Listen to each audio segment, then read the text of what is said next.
Donc, bonjour monsieur.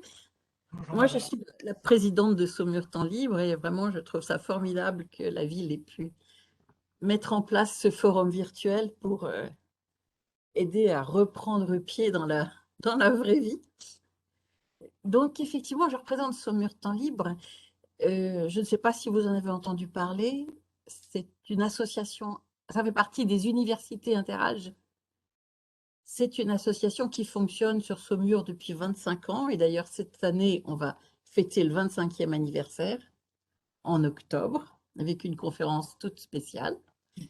Et donc, vraiment, le cheval de bataille de Saumur Temps Libre, c'est d'organiser toutes les semaines des conférences avec des universitaires, avec des conférenciers professionnels, avec des gens qui viennent de Tours, de Paris, d'Angers. Et ça permet d'avoir vraiment un panel extrêmement riche de conférenciers. On est dans le cadre des universités Interage, on est beaucoup en relation avec le Grand Ouest et le Sud-Ouest et on met en commun nos expériences de conférences et de conférenciers, ce qui fait que d'année en année, on peut découvrir d'autres personnes, les solliciter, les faire venir à Saumur. Donc ça, c'est extrêmement dynamique. Et donc, toutes les semaines, pendant l'année universitaire, on s'arrête pendant les vacances scolaires, mais toutes les semaines, tous les jeudis en début d'après-midi, on a une conférence sur Saumur. Donc, on fait en sorte de faire changer les matières. On peut avoir de l'histoire, de la philo, des arts, de la médecine, des sciences sociales. Cette année, par exemple, on a une conférence sur le cannabis. Faut-il en avoir peur? Donc, c'est à la fois médecine et société, sur les relations grands-parents-enfants, sur Sibelius et sur Brahms. Donc, ça change. On fait, si je vous reprends, on a une conférence sur la géopolitique du Levant dans la première moitié du XXe siècle. On a des conférences sur le réchauffement climatique, sur un pèlerinage à Compostelle, sur des inventions tombées du ciel, c'est-à-dire des choses qu'on récupère de l'espace et qui permettent de faire progresser les choses. Enfin, ce sont des sujets très variés. Et on a une équipe qui s'occupe exclusivement de planifier ces conférences, de rechercher les conférenciers, de les contacter, de discuter avec eux, de les faire venir, de les recevoir. Et c'est assez passionnant. Et puis parallèlement, on organise des courts cycles de cours, soit sur, cette année, on fait les arts. Euh, L'an dernier, on avait fait toutes les grandes expositions parisiennes étaient présentées à Saumur par une conférencière. Donc, c'était intitulé Paris s'expose à Saumur.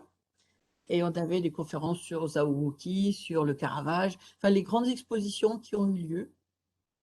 Et on a fait un autre cycle sur l'histoire de la musique. Ça, c'était sur 4 sessions. Et cette année, le même conférencier va davantage approfondir la période du baroque. Et l'an dernier, on avait de la géopolitique. C'est comme 3e cycle. Cette année, on fait un cycle dédié au vin. La région s'y prête. On a beaucoup de viticulteurs, beaucoup de vignes. Et donc là, on fait un cycle sur le vin cette année. Parallèlement, on a d'autres activités et on essaye de les faire euh, rimer ensemble. On fait des voyages, on fait un grand voyage, on fait des visites d'exposition. Je ne sais pas si vous êtes depuis longtemps dans la région, mais là, Fontevraud vient d'avoir une dotation absolument sublime. On va emmener nos adhérents à Fontevraud pour voir cette fondation Kligman.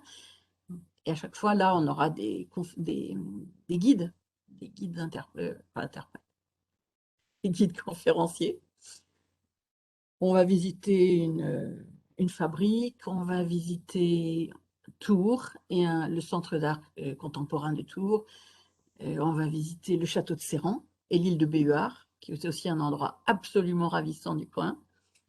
Voilà, donc on organise comme ça un certain nombre de visites d'exposition, de visites de beaux lieux, etc. Et puis, en dehors de ces deux activités-là, il y a un café littéraire qui a lieu une fois par mois dans Saumur. Il y a un café philo qui a lieu tous les dimanches matins. Pendant les vacances scolaires, comme il n'y a pas de conférence, on s'arrange pour avoir un cycle de cinéma. Donc, on a 3 sessions de cinéma. Et donc, cette année, ça va être des films sur le vin. Il y a La Vigne et le vin, il y a... Je ne connais plus les titres par cœur, mais ils sont dans notre programme.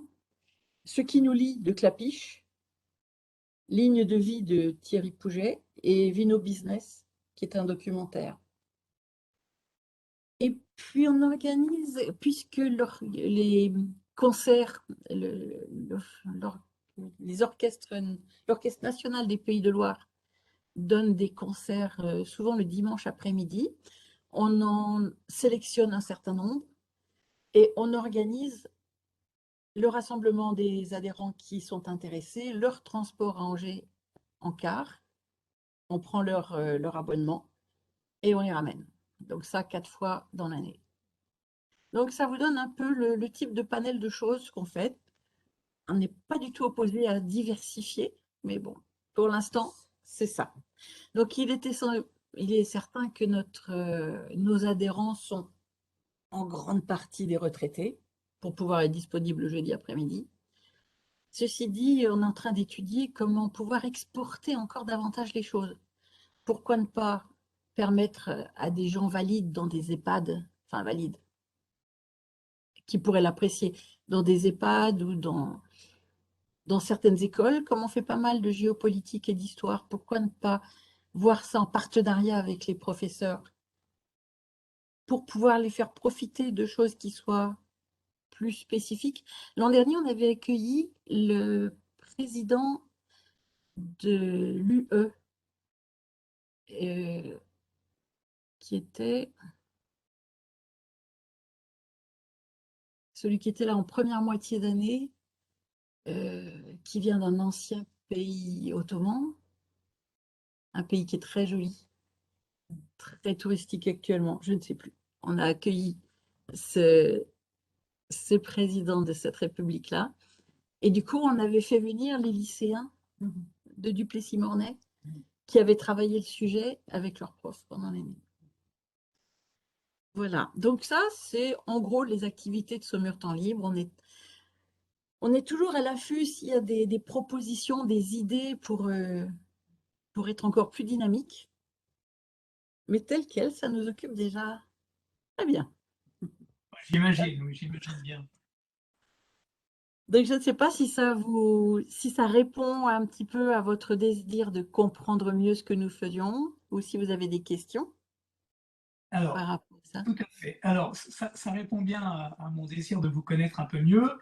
Je vous avoue très sincèrement que depuis presque 3 ans maintenant que nous sommes ici, j'ai pas eu vraiment beaucoup de temps pour aller vous voir. J'avais rencontré votre fils, je crois, semble-t-il, à une exposition ou à une dégustation de vin au Dôme, quelque chose comme ça. Oui, tout à fait.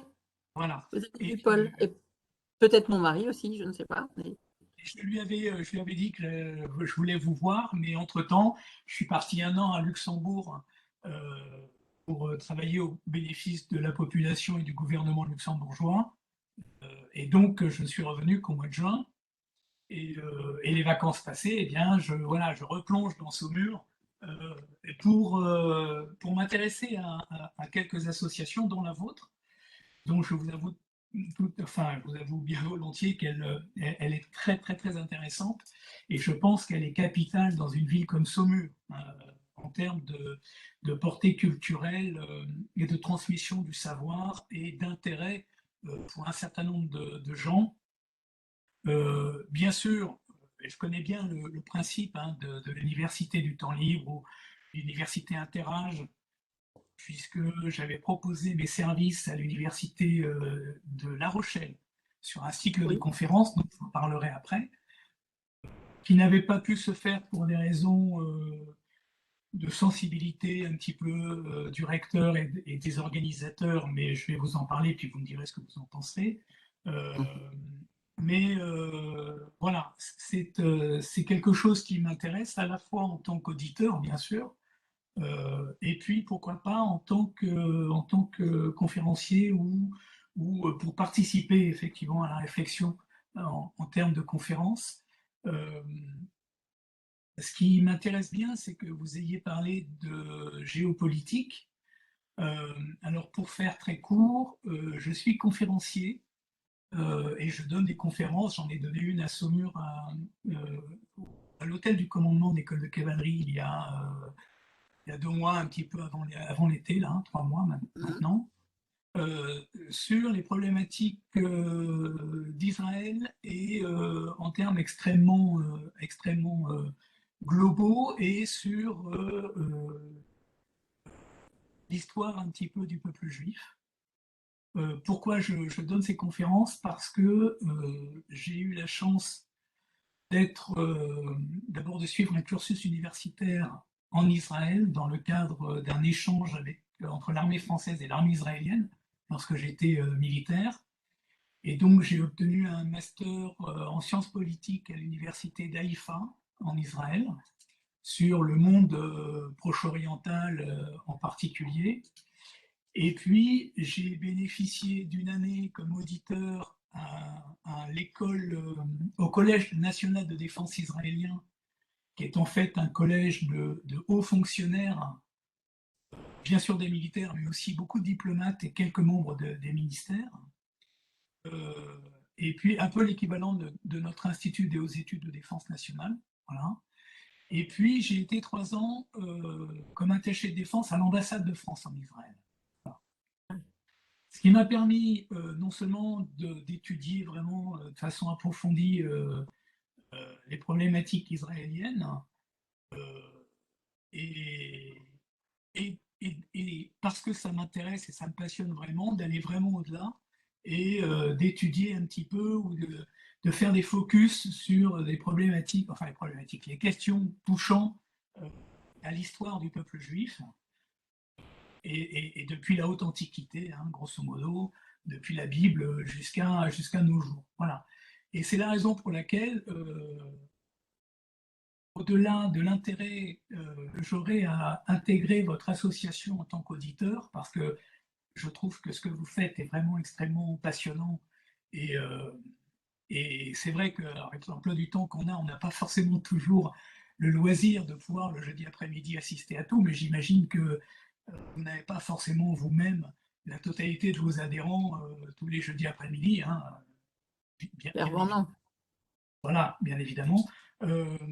Mais au-delà de l'intérêt que j'aurais à être effectivement adhérent de l'Université du temps libre, moi je peux vous proposer, et on pourrait en discuter si cela vous intéresse évidemment, hein, possibilité de petits cycles de conférences très géopolitiques, mais alors qui est en même temps historique, historico, sociologico, géopolitique, sur tout cet environnement d'Israël aujourd'hui, mais du peuple juif dans l'Antiquité, de l'Antiquité aujourd'hui.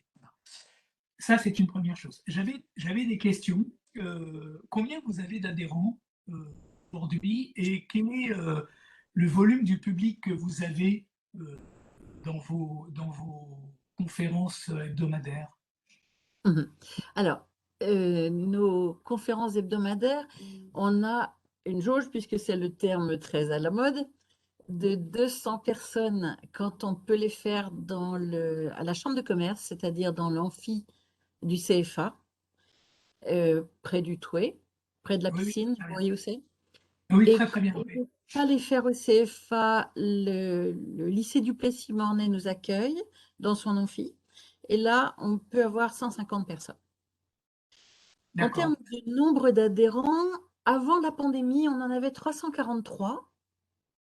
Oui. Euh, Là, cette année, en fin d'année scolaire, on devait en avoir 263. Je trouve que j'étais déjà très contente parce que compte tenu de la moyenne d'âge de nos adhérents, j'ai trouvé que c'était vraiment très impliqué de leur part de reprendre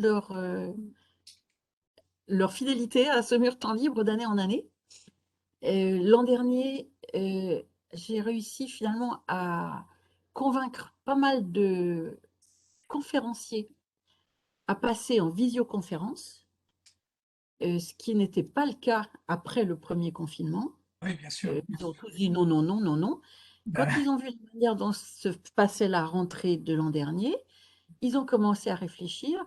Et vraiment, depuis 2021, on a pu refaire des visioconférences tous les jeudis.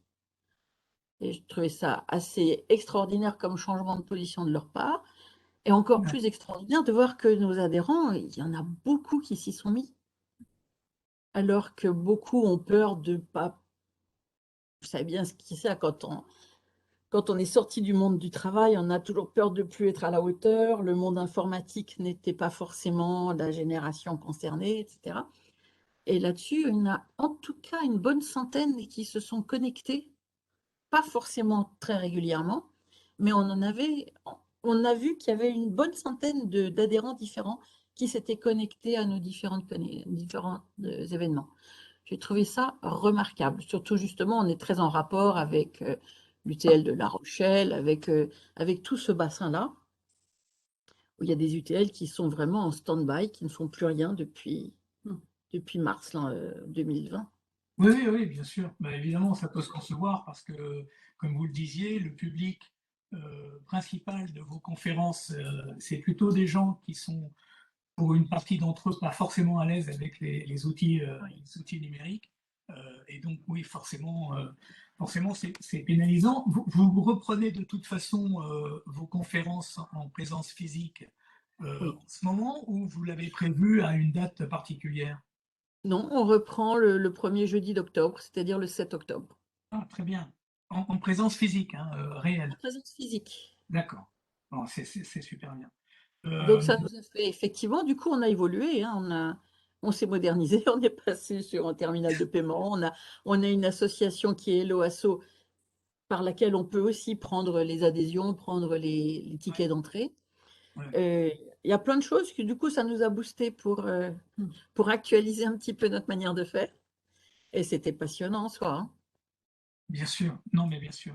Vous avez des bureaux un peu fixes, on peut vous trouver quelque part, Non, ou on n'a pas de bureau fixe parce donc qu'on vous n'est n'avez que pas des de local en bénévoles. fait. D'accord. On n'est que des bénévoles. On a un site qui s'appelle STL UIA 49. STL Saumur Temps Libre, UIA Université Interage 49. Je ne fais pas l'injure de vous dire ce que c'est. Oui, Et là-dessus, on a le programme, on a la liste des conférences en ordre antichronologique et il y a les coordonnées des uns et des autres. Mais je peux parfaitement vous envoyer notre programme ou en papier ou par mail. oui, oui, bien sûr. Mais si vous vous connectez sur STLUIA, vous verrez, vous allez avoir tout de suite le, le détail pour cette année et surtout toutes nos coordonnées. Non mais j'irai volontiers me connecter Oui. vraiment pour. Vous voyez, si je vous montre le bas de notre petit programme, je ne sais pas si c'est lisible. Non, c'est pas lisible. En plus, vous êtes un tout petit C'est sur pas mon grave. écran, mais vous inquiétez pas, j'irai voir, j'irai regarder. Il n'y a pas de problème. Donc, vous n'avez pas de local, c'est ce que je veux dire dans Saumur. Non, on Hein. n'a pas de local. Par contre, si D'accord. vous voulez nous rencontrer, on a encore 2 permanences physiques d'adhésion, une demain après-midi et une mardi matin. Ah, demain après-midi, vous me Une dites. après-midi. D'accord. Oui, à la Maison des Associations, dans l'espace de Rostand, rue Emmanuel Clerfond. Vous voyez où c'est? Demain après-midi, donc demain 22 après-midi, c'est ça? Oui, 14h30, 17h. Ah, mais écoutez, je passerai certainement. Et vous êtes où alors du coup? Donc, dans cette Votre Maison carte. des Associations, Ah oui, d'accord. Très bien. Ok. Bon, ben je passerai le lendemain, eh ben, effectivement, avec plaisir, avec grand plaisir. pour adhérer, hein, parce que moi ça m'intéresse. Alors, je ne suis pas certain d'être un adhérent assidu euh, pour ce qui concerne la totalité des conférences et des activités. Euh, mais oui, bien volontiers. Bien Oui. volontiers. Oh, Et pour, est-ce que je rencontrerai à cette occasion ou je rencontrerai des membres du bureau de l'association qui prennent des adhésions simplement? non, non, vous rencontrerez les membres du bureau aussi. Bon, bah, très bien, super, impeccable. Bah, On écoutez, sera au moins 4 ou 5. vous Ça sera avez un plaisir de vous recevoir. vous n'aurez eu qu'une personne cet après-midi, mais vous aurez gagné un adhérent. Donc, Mais je trouve que c'est un ratio plutôt très encourageant. c'est 100% de réussite, alors là, vraiment. Là, Non, mais c'est vrai, ça m'intéresse beaucoup depuis longtemps et c'est l'occasion. il ne faut jamais cesser d'apprendre et voilà, on ne sait jamais tout, évidemment, et loin de là. Et l'université du temps libre est un moyen qui me semble être indispensable de transmission du savoir parce que la transmission du savoir à notre époque est extrêmement importante. J'apprécie énormément l'idée que vous donniez de faire venir des professeurs, voire quelquefois même des élèves sur des conférences un petit peu ciblées, historiques ou autres, de manière à ce que cette transmission ben, elle soit la plus large possible. Donc vraiment, je trouve que une initiative. Alors, je connais l'université du temps libre, et je connais le principe depuis longtemps, mais je trouve que c'est vraiment quelque chose qui est très vivant, qui est indispensable. Et à Saumur, ça me semble être très vivant. Donc, je trouve ça vraiment très bien. Voilà. Ah oui, moi j'ai trouvé ça passionnant. Quand je Oui, travaillais, je recevais des gens qui me disaient: «Ah, je sors d'une conférence, c'était tellement bien». Donc ouais, c'était la première chose que j'ai faite quand j'ai pu prendre ma retraite. C'était venir m'inscrire à Saumur Temps Libre. ouais, c'est bien, c'est une très bonne idée. Bah, écoutez, je passerai donc demain après-midi, sans faute, et je viendrai m'inscrire. Alors, l'adhésion est à. Enfin, vous avez peut-être une idée de prix pour l'adhésion. Euh, En l'occurrence, Vous l'adhésion demandez est à j'ai pas compris votre question. le prix, le tarif de l'adhésion, Ah, pardonnez-moi. le tarif de l'adhésion, c'est 18 € pour l'année. 18 €? Oui, Ah, c'est pas beaucoup. C'est c'est bien. pas beaucoup. C'est pas beaucoup. Après, les conférences ont un prix, à 4 €. C'est pas franchement D'accord. énorme Oui, plus c'est pour toujours les pas beaucoup. adhérents et à 6 € pour les non-adhérents. D'accord. Euh, les conférenciers ne sont pas rémunérés, Si, si, on est mais une si un association loi du 201, on n'est pas censé faire du bénéfice. oui, mais Les si un conférenciers sont conférencier, tous rémunérés, d'accord, mais sauf si, d'accord. sauf ceux qui font cadeau de leur sac, mais il y en a Voilà, c'est 3-4 ce que qui font. j'allais vous dire. Si un conférencier décline votre offre, c'est aussi bien pour vous. Notre trésorière est ravie. Oui, ben voilà, j'imagine. Voilà. Parce que j'ai l'habitude de ne pas faire. Alors, on en parlera, mais j'ai l'habitude personnellement de pas être rémunéré pour mes conférences. C'est c'est un truc quand il s'agit de transmettre le savoir, ça me semble être tout à fait logique, surtout quand on n'a pas à se déplacer. Quand on a à se déplacer, c'est un peu logique qu'on rembourse les frais de déplacement, mais quand on n'a pas à se déplacer, pas forcément utile. Mais on en reparlera demain si vous le voulez bien. Voilà. Très volontiers, très volontiers. Bah, c'était un plaisir. Oui, pour moi En aussi. plus, c'était très bien de pouvoir vous rencontrer. Merci à vous, en tout cas, Monsieur Merci. Chanduino, et puis je vous souhaite une bonne soirée.